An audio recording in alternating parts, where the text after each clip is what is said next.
I evo mi posle malo dužeg vremena ponovo ispred kamere. Moj prethodni video koji sam napravio je blokiran od YouTube-a u neku ruku očekivano, zato što sam koristio previše tuđeg materijala. Ukoliko želite ovaj video da gledate, kontaktirajte me putem komentara ili na neki drugi način i ja ću se potruditi da vam dam link sa koga možete da ga skinete i pogledate, ili pogledajte u opisu ili top komentaru da li sam na neki drugi način ostavio link ka tom videu koji može se pogleda negde van YouTube-a.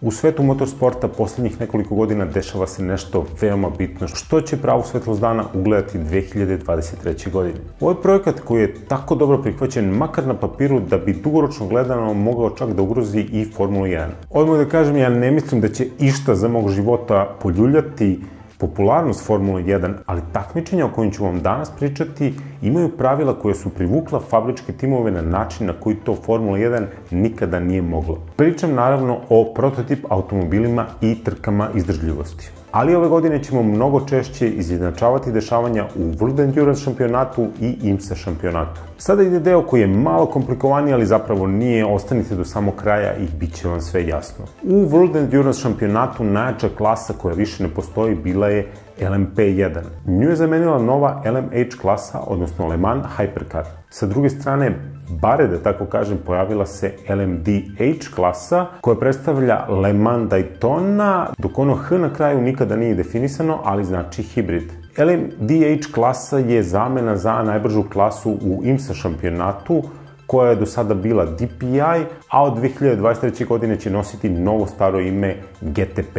Znam, još uvijek vam ništa nije jasno, ali idemo polako ka poenti. Prva i veoma bitna stvar jeste da će i LMH i LMDH automobili moći da se podjednako voze i u IMSA i u World Endurance šampionatu. Druga, još bitnija stvar jeste da su nova pravila obezbedila da ovi automobili budu značajno jeftiniji.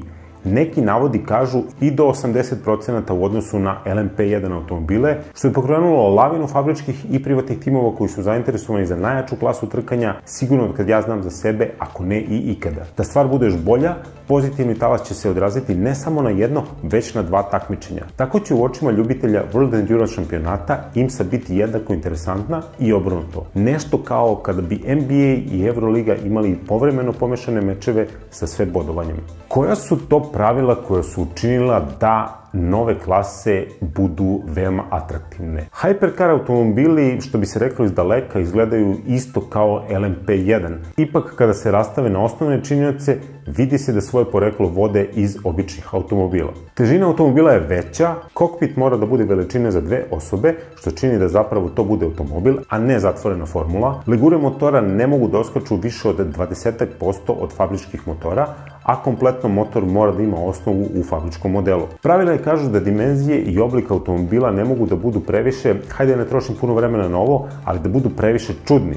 To znači da oblik mora da se zasniva na nečemu što je koliko toliko upotrebljivo na putu, kao i da, osim osnovnih aerodinamičkih elemenata, ne može da ima bilo kakva ekstremna rešenja. Snaga motora nije prevelika, a sistem nabavke i konstrukcije hibridnih automobila je maksimalno uprošćen, tako da se veliki igrači ne bi isticali na ovom polju. Nema ograničenja što se tiče veličine motora, broja cilindara, a hibridni sistem nije obavezan da se ima. Glavni motor mora da koristi benzin.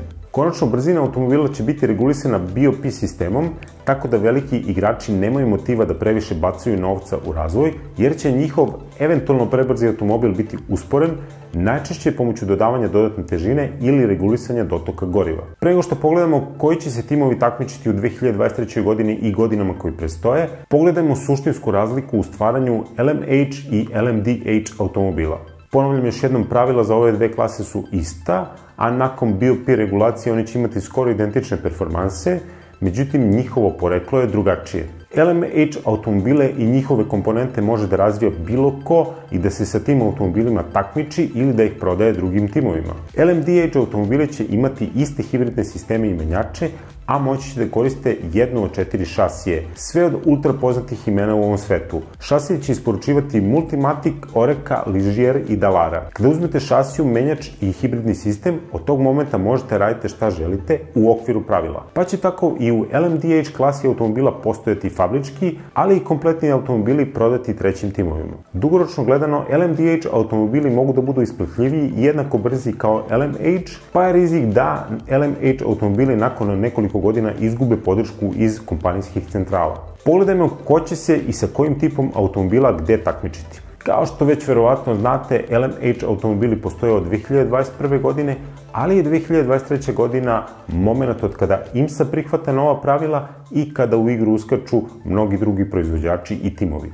Toyota sa 2 automobila i Glickenhaus sa jednim do 2 automobila su tu od 2021. godine. Peugeot se priključio nakon Le Mana 2022. godine sa 2 automobila, a od 2023. Ferrari dolazi sa 2 499P automobila. Ovo što se tiče LMH automobila u World Endurance šampionatu. LMDH automobili će od ove godine biti Porsche sa fabričkim timom od 2 automobila i još 2 tima, kao i Cadillac sa jednim timom. Neke stvari već ovde postaju komplikovane, ne bih da se bavim glasinama ko bi sve mogao da se pojavi 2024. i 2025. godine, ali ako vam se ovaj video dopao, tražite u komentarima da napravim nastavak i naravno ne zaboravite da se pretplatite na kanal. To se tiče trkanja u IMSA šampionatu, prve godine neće biti LMH automobila, ali će biti dosta LMDH učesnika. Aktualni šampioni Acura dolaze sa 2 tima, Porsche sa potencijalno 3 tima i 4 automobila, Cadillac sa 2 tima i 3 automobila i BMW sa jednim timom i 2 automobila. Naravno, neki od ovih automobila i timova se prepliču, ali dobro ste čuli, potencijalno na jubilarnom 100. Le Manu 2023. godine može da učestvuje do 20 automobila u najjačoj klasi koji mogu da pretenduju na pobedu. Ovo veliko interesovanje za neku klasu koja treba da bude jednako atraktivna kao Formula 1 odavno se nije desilo. Nadam se samo da će potrajati i da marketing odeljenja neće mešati svoje prste i iz takmičenja povlačiti timove koji nisu šampioni. Jer istinski ljubitelj trkanja više ceni Toyotu koja vodi 23 sata i 58 minuta i pokvari se u zadnjem krugu,